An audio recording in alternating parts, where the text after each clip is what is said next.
ಪುರಸಭೆಯನ್ನ ಅತಿ ಹೆಚ್ಚು ಲೀಡಲ್ಲಿ ಗೆಲ್ಲಿಸಿಕೊಟ್ಟಿದ್ದಕ್ಕೆ ನನಗೂ ಕೂಡ ಒಂದು ಶಕ್ತಿ ಬಂದಿದೆ.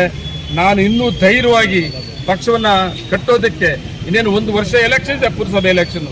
ಮತ್ತೆ ಪುರಸಭೆಯನ್ನ ಕಾಂಗ್ರೆಸ್ ತಗೊಳ್ಳೋದು, 1 ವರ್ಷ ಒಳಗೆ ಮಾಲೂರು ಟೌನ್ ಅಭಿವೃದ್ಧಿ ಮಾಡೋದು, ಇವೆಲ್ಲ ಕೂಡ ಮಾಡ್ತೀನಿ ಅಂತೇಳಿ ಈ ಒಂದು ಧನ್ಯವಾದಗಳು ಕೂಡ ನಾನು ಹೇಳಬೇಕಾಗ್ತದೆ. ನನ್ನ ಮೇಲೆ ಇಟ್ಟಿರುವಂಥ ನಂಬಿಕೆ, ನನ್ನ ಕಾಂಗ್ರೆಸ್ ಪಕ್ಷದ ಮೇಲೆ ಇಟ್ಟಿರೋ ನಂಬಿಕೆಯನ್ನು ನಾನು ಉಳಿಸ್ಕೊಂತೀನಿ. ಯಾವತ್ತೂ ಕೂಡ ನಾನು ಯಾವತ್ತೂ ರಾಜಿ ಆಗೋದಿಲ್ಲ. ಯಾವತ್ತೂ ಕಾಂಗ್ರೆಸ್ ಪಕ್ಷ ಸಿದ್ಧಾಂತಕ್ಕೆ ಯಾರು ಬದ್ಧವಾಗಿರ್ತಾರೆ, ತಾಳ್ಮೆ ಇರ್ತದೆ, ಅಂಥವ್ರಿಗೆ ಅವಕಾಶ ಕಾಂಗ್ರೆಸ್ ಪಕ್ಷದಲ್ಲಿ ಸಿಗ್ತದೆ ಅನ್ನೋದಕ್ಕೆ ನಾವು ಸುಮಾರು ಉದಾಹರಣೆಗಳು ನೋಡಿದ್ದೀವಿ. ನಿಮಗೆಲ್ಲರಿಗೂ ಕೂಡ ಧನ್ಯವಾದಗಳ ಜೊತೆಗೆ ಮುಂದಿನ ದಿನಗಳಲ್ಲಿ ಬೇರೆ ಬೇರೆ ರೀತಿಯ ಅವಕಾಶಗಳು ಕಾಂಗ್ರೆಸ್ ಪಕ್ಷ ಕೊಡ್ತದೆ. ನೀವೆಲ್ಲರೂ ಕೂಡ ಒಗ್ಗಟ್ಟನ್ನು ಏನು ಕಾಪಾಡ್ಕೊಂಡಿದ್ದೀವಿ ದಿವಸ ಇದೇ ಒಗ್ಗಟ್ಟನ್ನು ಮುಂದುವರಿಸಬೇಕು ಅಂತೇಳಿ ನಾನು ನಿಮ್ಮನ್ನೆಲ್ಲ ವಿನಂತಿಸ್ಕೊತಾ ಇದ್ದೀನಿ. ನಮಸ್ಕಾರ ಸರ್. ಬಿಜೆಪಿ ಪಕ್ಷ ಬಿಜೆಪಿ ಅಭ್ಯರ್ಥಿ ಇದ್ದಾರೆ ಗೊತ್ತಾ ನಿಮಗೆ? ಬಿಜೆಪಿ ಪಕ್ಷ ಆಗಿದ್ದಾರೆ, ಬಿಜೆಪಿ ಕ್ಯಾಂಡಿಡೇಟ್ ಆಗಿದ್ದಾರೆ, ಅಭ್ಯರ್ಥಿ ಹಾಕೂಡದಾಗಿತ್ತು. ಅವರು ಬಿಜೆಪಿ ಕ್ಯಾಂಡಿಡೇಟ್ ಇದಾರಲ್ಲ, ಅವ್ರೇನು ಬಿಜೆಪಿ ಇವತ್ತು ಬಂದಿಲ್ಲ. ಅವರು ಯಾರು? ನಾವು ಮಾಡಿದ ಕ್ಯಾಂಡಿಡೇಟ್ ವಿಜಯಲಕ್ಷ್ಮಿ ಅವರು ಸುಮಾರು ವರ್ಷಗಳಾಗಿದೆ ನಮ್ಮ ಪಕ್ಷಕ್ಕೆ ಬಂದು.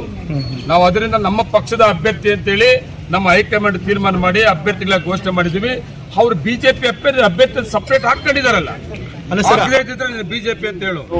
ಮತ್ತೆ 24 ಕೋಟಿ 4.5 ಕೋಟಿನಲ್ಲಿ ಮಾಲೂರು ಕೆರೆ ಅಭಿವೃದ್ಧಿಗೆ ವಾಕಿಂಗ್ ಪಾತ್ ಮಾಡೋದು ಈಗಾಗಲೇ ಕೆಲಸವನ್ನ ಪ್ರಾರಂಭ ಮಾಡಿರೋದು.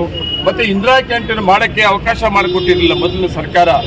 ನಾವು ಇಂದಿರಾ ಕ್ಯಾಂಟೀನ್ ಮಾಡಬೇಕು ಅಂತ ಹೋದ್ರೆ ಸಿದ್ದರಾಮಯ್ಯವರು ಒಂದು ಕೊಟ್ಟಂತ ಅವಕಾಶವನ್ನ ಮಾಲೂರು ತಾಲೂಕಿಗೆ ವಂಚಿತರಾಗಿದ್ವಿ. ಅದಕ್ಕೂ ಕೂಡ ನಮ್ಮ ಸರ್ಕಾರ ಬಂದ ಮೇಲೆ ನೀರನ್ನ ತಂದಿದ್ದು, ಮತ್ತೆ ವಿಶೇಷವಾಗಿ ಫ್ರೀ ಸೈಟ್ ಅನ್ನ ಕೊಡೋದು. ಸುಮಾರು ನಮ್ಮ ನಾಗರಾಜ್ ಸಾಹೇಬರು ಶಾಸಕರಾಗಿದ್ದಂತ ಸಂದರ್ಭದಲ್ಲಿ ನಮ್ಮ ಮಾಲೂರು ಟೌನ್ ಅಲ್ಲಿ ಯಾರ್ಯಾರಿಗೆ ಸೈಟ್ಲೆಸ್ ಇದ್ದಾರೆ ಅವ್ರಿಗೆಲ್ಲ ನಾವು ಆಶಯ ಇದರಲ್ಲಿ ಫ್ರೀ ಸೈಟ್ ಕೊಡ್ತೀವಿ ಅಂತೇಳಿ ಸಾಹೇಬರು ಎಲ್ಲ ನಾಗರಾಜ್ ಸಾಹೇಬ್ರ ಅಪ್ಲಿಕೇಶನ್ ತಗೊಂಡಿದ್ರು. ತಕ್ಷಣ ಸರ್ಕಾರ ಮತ್ತೆ ಶಾಸಕರು ಚೇಂಜ್ ಬದಲಾವಣೆ ಆದಮೇಲೆ ಅದು ಹಂಗೆ ಪೆಂಡಿಂಗ್ ಇತ್ತು. ಮತ್ತೆ ಬಿಜೆಪಿ ಸರ್ಕಾರ, ಬಿಜೆಪಿ ಶಾಸಕರು 35,000 ರೂಪಾಯಿ ಒಬ್ಬೊಬ್ಬರ ಹತ್ರ ಕರ್ಸ್ಕೊಂಡು ಖಾಸಗಿ ಜಾಗವನ್ನ ತೆಗೆದು ನಿಮ್ಗೆ ಲೇಔಟ್ ಅನ್ನ ಕೊಡ್ತೇನೆ, ಲೇಔಟ್ ಮಾಡಿ ಫ್ರೀ ಸೈಟ್ ಅನ್ನ ಕೊಡ್ತೀವಿ ಅಂತೇಳಿ 35,000 ರೂಪಾಯಿ ದುಡ್ಡು ಕರ್ಸ್ಕೊಂಡು